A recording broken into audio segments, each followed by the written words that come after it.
की, बोला तेजाजी महाराज की, बोला देवनाथ भगवान की, बोला गोविंद देव जी की।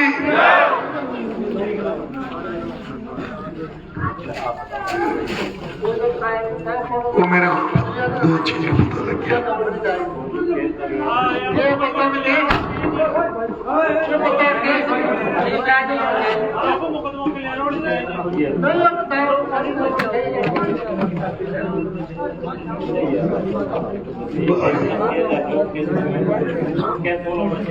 राम राम साहब, मैं 25 तारीख को नॉमिनेशन भरने के बाद प्रचार के लिए जितने भी गांव में गया, सब गांवों में कोई कोई समस्या खड़ी है। कई जगह बड़ी समस्या, कई जगह छोटी समस्या।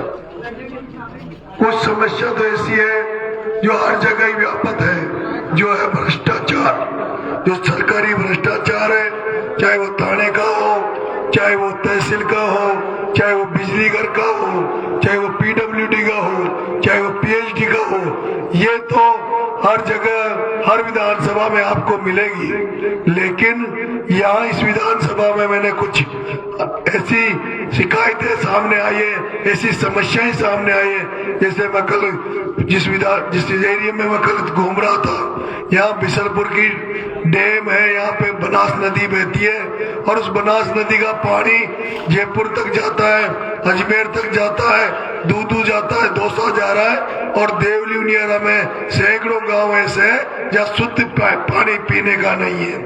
दूसरा, यहाँ एक जो बजरी का बने ठार उधर जो मामला था, वहाँ ये मामला है कि बजरी माफिया जो बड़े लोग हैं, करोड़पति अरबपति, उनकी तो डंपर भर भर के जेसीबियां चल रही है, एलएनटियां चल रही है और बजरी वो दिल्ली बंबई बेच रहे हैं। और यहाँ के आम आदमी को, यहाँ के आम व्यक्ति को एक टोली बजरी नहीं मिल रही। और अगर कोई टोली एक बजरी ले भी आए तो उसको चालान पुलिस काट देती है और जब पुलिस थाने में ट्रैक्टर को धर देती है, ज्यादा करे तो पीछे से पट्टे और देती है। उसी तरह से बनेटा के पास में मैं गया तो वहाँ किसान भाई धरना दे के बैठे थे महीनों से, और उनकी मांग ये थी कि जो यहाँ ERCB का प्रोजेक्ट आ रहा है, जो नहर बनेगी, उस नहर में जो जमीनें जा रही है, जो उनके मकान टूट रहे, जो उनके पेड़ कट रहे, उनको मुआवजा नहीं मिला, उसके पहले वो जमीन को लेने की उन्होंने तैयारी कर ली है। और वैसे केवल अभी वो बनेटा गाँव ही नहीं है, इस तरह के 39 गाँव इस विधानसभा में है जहाँ आने वाले समय में पूर्वी राजस्थान नहर परियोजना की नहरें जाएगी। और उसके बाद अगर मुआवजा शुरू में नहीं दिया तो बाद में तुम्हें ऑफिसों के चक्कर काटने पड़ेंगे, लोगों को चक्कर काटने पड़ेंगे। लेकिन मैं देख रहा हूँ यहाँ आपने कई नेता बनाए अब तक, 70 साल में कई नेता। हरीश मीणा 2 बार रह गया, उसके पहले राजेंद्र गुर्जर जो अभी बीजेपी का कैंडिडेट है वो भी एमएलए रह गया। लेकिन आज दिन तक कोई ये नहीं कह रहा कि इन्होंने कभी भी आकर किसी जनता के लिए धरना दिया हो या जनता की समस्या को दूर करने का प्रयास किया हो। ये सुरेली गांव जो है, वैसे यहाँ कमी ऐसे गांव या सर्व समाज रहता है। मैं देख रहा हूँ यहाँ समाज एक जाति का एक गांव भी है, बड़े बड़े गांव भी है, लेकिन ये सर्व समाज का गांव है सुरेली। और जब मैं सुरेली आ रहा था तो मेरे पास 50 लोगों ने फोन कर दिया कि साहब नल वल रोड सड़क तो छोड़ो, हमारी तो 2 बहुत बड़ी समस्या है। और एक तो ऐसी वाजिब समस्या है, हम चाहते हैं यहाँ का जो नदी में जो बजरी का खनन होता है ये बंद होना चाहिए, क्योंकि अगर ये बजरी का खनन हुआ और ऐसे ही बजरी निकालते रहे तो हमारी वाटर लेवल खत्म हो जाएगी, हमारे कुओं में, हमारे बोरिंगों में पानी पीन जाएगा। इसलिए ये सुरेली गांव पहला गांव है जो ये कह रहा है कि हमारे यहाँ अवैध खनन नहीं होना चाहिए, किसी भी तरह का बजरी का खनन नहीं होना चाहिए।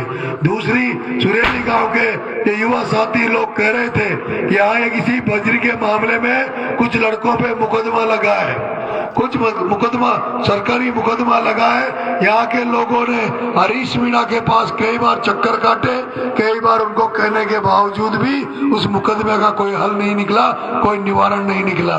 मैं आपसे कहना चाहता हूँ, ये जो मैं यहाँ जो चुनाव प्रचार में आया हूँ, सबसे पहले तो मैं खाटू श्याम जी के दरबार में अर्जी लगा के आया था कि भगवान अगर मुझे जीतने का मौका मिला जनता जनार्दन का आशीर्वाद मिला तो सबसे पहले तो जीतने के बाद जिस तरह से नंगे पैर आपके बीच में घूम रहा हूँ, सबसे पहले नंगे पैर पैदल पैदल पहले खाटू श्याम जी के दरबार में ढोक लगाऊंगा और उसके बाद किसी नेता के दर पे नहीं जाऊंगा, किसी पार्टी के यहाँ नहीं जाऊंगा, सीधा अगर आऊंगा तो आपके बीच में आऊंगा, देवली उनियारा में घूमूंगा और देवली उनियारा की जितनी भी जनता जनार्दन है, जहाँ कहीं भी जैसी भी समस्या है, उनको आप सबके साथ बैठकर उन समस्याओं को दूर करने का काम नरेश मीणा करेगा। जनता से बड़ा कोई नहीं है, जनता से बड़ा कोई नहीं है। अगर जनता ठान ले, जनता इकट्ठी हो जाए, लामबंद हो जाए तो जनता कुछ भी कर सकती है। जब महात्मा गांधी ने अहिंसा के मार्ग पे चलते हुए देश को आजाद करा दिया, अभी आपने एक उदाहरण राजस्थान में देखा होगा किस तरह से कर्नल किरोड़ी लाल जी भैंसला साहब ने अपने समाज को अधिकार दिलाने के लिए, एमबीसी वर्ग को अधिकार दिलाने के लिए किस तरह से आंदोलन किया। वर्ष लग गए लेकिन सरकारों को झुकना पड़ा, सरकारों को बात माननी पड़ी। अगर कोई नेता तुम्हारे साथ आकर तुम सबकी समस्या को लेकर तुम लोगों को इकट्ठा करके अगर एसडीएम के यहाँ बैठ जाए, उस बनास नदी में बैठ जाए, बजरी जहाँ खुद रही है उन डंपर जेसीबीओं के सामने बैठ जाए और वो भी कोई पदाधिकारी हो, कोई राजनीति में ओहदा हो, तो किसी एसडीएम की तो क्या कलेक्टर की औकात नहीं है, मुख्यमंत्री की औकात नहीं है जो वो उसको छेड़ दे। और ये दम आप में है, आपके इस बेटे में। अभी एक नारा लग रहा था, कौन आया, शेर आया, शेर आया। मैं अभी थोड़ी देर पहले एक मीटिंग मैंने ली थी, उसमें कहा था ये नारा मत लगाओ, ये नारा मत लगाओ, हो सकता है इस नारे से लोग चिढ़ जाए, लोग बुरा मान जाए। देखो ये तो अभी शेर बन रहे हैं, बाद में पता नहीं बब्बर बनेंगे, क्या बनेंगे। मैंने कहा अभी चुनाव तक तो गाय बन जाओ, गौ माता बन जाओ, माता नीचे कर लो और सबसे वोट मांगो। लेकिन मैं आपसे कहना चाहता हूँ ये जो शेर वाला जो नारा है, वो नारा यहाँ पर जायज है, इस भूमि के लिए जायज है, इस सुरेली के लिए जायज है। जिस सुरेली गांव में बजरी निकाली जा रही है, मुकदमे का कोई हल नहीं निकल रहा, और वहां जब सीधी अंगुली से घी नहीं निकले तो अंगुली टेढ़ी करनी पड़ती है। और जब गांधी के मार्ग पर अगर चलते हुए बात नहीं मानी जाए तो भगत सिंह बनना पड़ता है, शेर बनना पड़ता है, शेर दिलवाना पड़ता है। और यही कारण है मैं मेरे भाइयों को, मेरे युवा साथियों को हजारों बार मना करने के बाद भी ये नारा गलत, इस नारे को मत लगाओ। लेकिन जिस तरह से उन्होंने मेरे कार्य करने का तरीका देखा है, उन्होंने देखा है किस तरह से नरेश मीणा ने 12 में एक प्रमोद जैन भाया जो पीडब्ल्यूडी का बहुत बड़ा मंत्री था, खान मंत्री, उसके डंपर को पकड़ाने के लिए मात्र 10 आदमियों के साथ 12 के कवाई के थाने में घुस गया, कवाई के थाने में धरना दिया, उसका डंपर पकड़ाया, उसकी बजरी पकड़ाई। उसी तरह से कई बार ऐसे मामले आए जहाँ नरेश मीणा ने पुलिस से सीधी मुठभेड़ की है। एक सीन अगर आपने देखा होगा, ये 12 में मैं किसानों के लिए लड़ाई लड़ रहा था, एक बार मुझे बीच में पुलिस ने गिरफ्तार किया, पुलिस का एडिशनल एसपी वहां से लेकर 50 किलोमीटर दूर, मुझे जब वो एसपी 12 ले जाने लगा तो पूरे रास्ते जाम हो गए। एक समय ऐसा आया तो पुलिस का एडिशनल एसपी को अगर मैं नहीं बचाऊं तो लोग उसकी जान ले लेते। मेरे बहुत उम्र कम है, कद छोटा है, लेकिन आपके बेटे को छोटा किरोड़ी कहते हैं, और छोटा किरोड़ी जब इसका नाम पड़ा है तो कुछ तो कारण होगा, कुछ तो इसमें अंदर की बात होगी, इससे ये पड़ा है। मेरे पे सुरेली की जनता जनार्दन, आप इस बेटे पे भरोसा रखो, विश्वास रखो। मैं आपसे निवेदन करता हूँ, आप सब जो बुजुर्ग यहाँ बैठे, पटेल यहाँ बैठे, कल आप सबसे मंत्रणा करो और सबसे मंत्रणा करके ये कहो कि हरीश मीणा, ये जो केसी मीणा कांग्रेस का चुनाव लड़ रहा है, ये हरीश मीणा का टिकट है, हरीश मीणा का छोटा भाई है जिसने पैसे लेकर टिकट दिया है, उसको 2 बार आपने चेक कर रखा है। इस राजेंद्र गुर्जर को आपने पहले 2013 में एमएलए बनाकर चेक कर रखा है। वो राजेंद्र गुर्जर जो गुर्जर समाज का सगा नहीं हुआ, वो राजेंद्र गुर्जर जो पार्टी का सगा नहीं हुआ, अरे वो राजेंद्र गुर्जर जिसका भाई पिछली बार कर्नल साहब का बेटा विजय भैंसला जब यहाँ से चुनाव लड़ा तो यही राजेंद्र गुर्जर था जिसने विजय भैंसला को चुनाव हराकर और हरीश मीणा को जिताया। और इस बार और इस बार हरीश मीणा ने एक ऐसा डमी कैंडिडेट कांग्रेस का उतारा है ताकि आराम से राजेंद्र जीत जाए। एक बार राजेंद्र बन जाए, एक बार हरीश बन जाए, दोनों का जो गठबंधन है इसको खुला करने के लिए, इसको हाथ से हटाने के लिए नरेश आया है। और आज तो मेरे पास खबर आई है बहुत बड़ी, हरीश जी यहाँ से भाग गए। हरीश जी जिस दिन से नरेश मीणा देवली उनियारा में घूम रहा है, देवली उनियारा में बोल रहा है, उस दिन से हरीश जी यहाँ से भाग गए, दिल्ली जा बैठे। और आज तो हरीश जी फोन कर रहे हैं और कह रहे हैं कि साहब ये कांग्रेस तो निमट गई, कांग्रेस के पास तो तंत्र नहीं है, अब तो राजेंद्र को वोट दे दो, लेकिन ये नरेश मीणा नहीं बैठना चाहिए। अगर नरेश जीत गया तो ये कांटा खड़ा हो जाएगा देवली उनियारा में, ये नेताओं के लिए कांटा बन जाएगा, उन बेईमानों के लिए कांटा बन जाएगा, उन भ्रष्टाचारी अधिकारियों के लिए कांटा बन जाएगा, और जो बजरी का करोड़ों का धंधा करते हैं उनके लिए कांटा बन जाएगा। ऐसे में मेरे पंच पटेलों, मेरे माताओं, सुरीले के सभी युवा साथियों, ये तय मान लो जिन लोगों से तुम्हारा बेटा लड़ाई लड़ रहा है वो बहुत बड़े हैं। वो ओम बिरला बहुत बड़ा है, प्रमोद जैन भाया बहुत बड़ा था, ये मुरारी लाल बहुत बड़ा है, हरीश मीणा बहुत बड़ा है, लेकिन नरेश मीणा बाबा खाटू श्याम का आशीर्वाद लेके आप सबके आशीर्वाद की दम पर, आप सबकी भावनाओं की दम पर इनसे लड़ रहा है।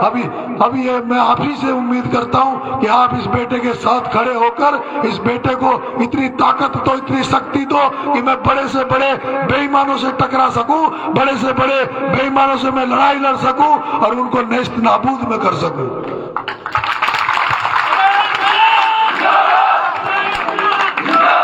हम ज्यादातर लोग किसान हैं, हम ज्यादातर लोग किसान हैं, गांव में किसान बसता है। मैं आपसे बताना चाहता हूं कि जब किसान आंदोलन देश में चल रहा था, पूरे देश के किसान जब दिल्ली में पड़े थे, तभी आप ही का बेटा था जो दिल्ली की सड़कों पे राकेश टिकैत के साथ धरने में बैठा। यह आप ही का बेटा था जिसने राजस्थान में बड़ी बड़ी महापंचायतों में भाग लिया, रास्ते जाम किए, और जरूरत पड़ी जब राकेश टिकैत जी ने आह्वान किया कि पूरे देश में ट्रैक जाम होना चाहिए, रेलवे लाइनें जाम होनी चाहिए, आप ही का बेटा था जिसने जयपुर में जगतपुरा में 10,000 लोगों के साथ 7 घंटे तक रेल रोक दी थी। ये आपका बेटा, ये आपका बेटा जब 12 में गया, किसानों का मामला आया, किसानों को जब खाद नहीं मिल रहा था, किसानों को फसल के बीमा के पैसे नहीं मिल रहे थे, तब 12 में कलेक्ट्री पे चढ़ गया, कलेक्टर एसपी को ट्रैक्टर पे खड़ा करके इसी नरेश मीणा ने 81 करोड़ रुपए फसल बीमा के वहाँ किसानों को दिलाए, वहाँ खाद की व्यवस्था कराई, बिजली की समस्या दूर करी। अगर इस बेटे को एक बार एमएलए बना दो, एक बार सुरेली के सर्व समाज के लोगों के चरणों में ढोक देते हुए मैं कह रहा हूँ कि इन बाकी लोगों को तो आपने कई बार बना दिया, कई बार चेक कर लिया। पिछले 70 साल से कांग्रेस को वोट दे रहे हो, बीजेपी को वोट दे रहे हो, कब तक पार्टियों को देखोगे? एक बार आदमी को देखो, व्यक्ति को देखो, उसके चेहरे को देखो, उसकी भावनाओं को देखो, उसके काम करने के तरीके को देखो, और चेहरे को देख के, आदमी को देखकर वोट दो, तब जाके तो कुछ हो सकता है। नहीं तो कांग्रेस बीजेपी एक बार तू, एक बार मैं, एक बार तू, एक बार मैं, ये तो करते रहेंगे, पैसे खाते रहेंगे, टिकटों को भी पैसे की दम पे देंगे। चेयरमैन बनाओ तो पैसा चाहिए, प्रधान बनाओ तो पैसा चाहिए, और जो पैसा देके बनते हैं, जो पैसा देके बनते हैं वो क्या करते हैं? थानेदार से कहेंगे 1 लाख रुपए बंदी चाहिए, तहसीलदार से कहेंगे 1 लाख रुपए बंदी चाहिए, आईएन जयन से कहेंगे देवली में नौकरी करनी है तो 1-2 लाख की बंदी चाहिए, और वो इनसे बंदी लेते हैं, इनके आगे दबते हैं, अधिकारी कर्मचारियों के आगे दबते हैं। मेरे भाई कई कह रहे थे, भाई साहब आप पटवारियों के खिलाफ बोल रहे हो, आप थानेदारों के खिलाफ बोल रहे हो, आप बिजली के आईएन जयन के खिलाफ बोल रहे हो, ये तो अगर इनके खिलाफ आप इतने ऐसे ही बोलते रहे तो सारे वोटों का नुकसान कर देंगे। सब पटवारियों के पास वोट है, आईएन जयन के पास वोट है। मैं कह रहा हूँ, मैं चाहे चुनाव हार जाऊंगा, मुझे कोई फर्क नहीं पड़ता, लेकिन जो ईमानदारी की बात है उसको मैं करता रहूंगा।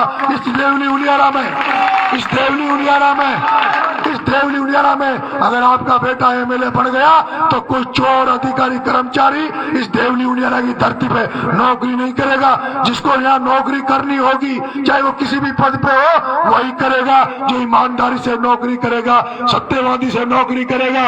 अगर किसी ने भ्रष्टाचार किया, अगर मेरे एमएलए बनने के बाद किसी ने रिश्वत खाई, भ्रष्टाचार किया, तो नरेश मीणा दूसरी कार्रवाई तो करेगा सही, एसीबी की कार्रवाई तो करेगा सही, लेकिन एक बार मैं कहना चाहता हूं, अगर कोई कर्मचारी अधिकारी मेरे बनने के बाद भ्रष्टाचार करता हुआ पाया गया तो उसका काला मुंह करके नरेश मीणा गधे पे पंदोरी निकाल देगा। मैं आप सभी लोगों से इसलिए हाथ जोड़ के निवेदन कर रहा हूं, बरसों से आप इनको बना रहा हूं, मुझे केवल 4 साल का मौका दे दो, मात्र 4 साल का। 4 साल में कुछ नहीं हो सकता, 4 साल में सारी जिंदगी तो नहीं निकल जाती।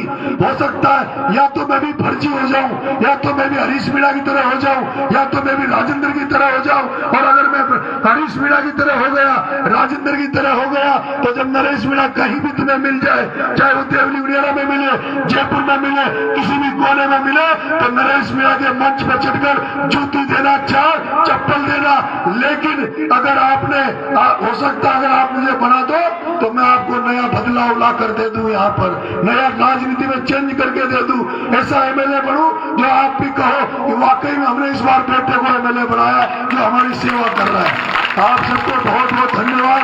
रात को 12 बज रहे होंगे और आप इतने लेट, रात को 1 बज रहे, और जिस तरह सुनेली सर्व समाज ने आज इस बेटे को आशीर्वाद दिया, इसको भरोसा दिया, विश्वास दिया, उसके लिए बहुत बहुत धन्यवाद। क्या आप मुझे समर्थन देंगे? आप खड़े करके बताइए, क्या आप पार्टी पॉलिटिक्स से ऊपर उठकर इस बेटे को वोट देंगे?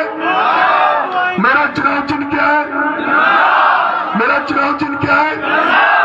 गन्ने में ठोक के दोगे? मेरा चुनाव चिन्ह गन्ना है 6 नंबर पर। 6 नंबर पर सर्व समाज के चरणों में ढोक देते हुए आपके बेटे को वोट दे, समर्थन दे, आशीर्वाद दे। बहुत बहुत धन्यवाद। राम राम साहब।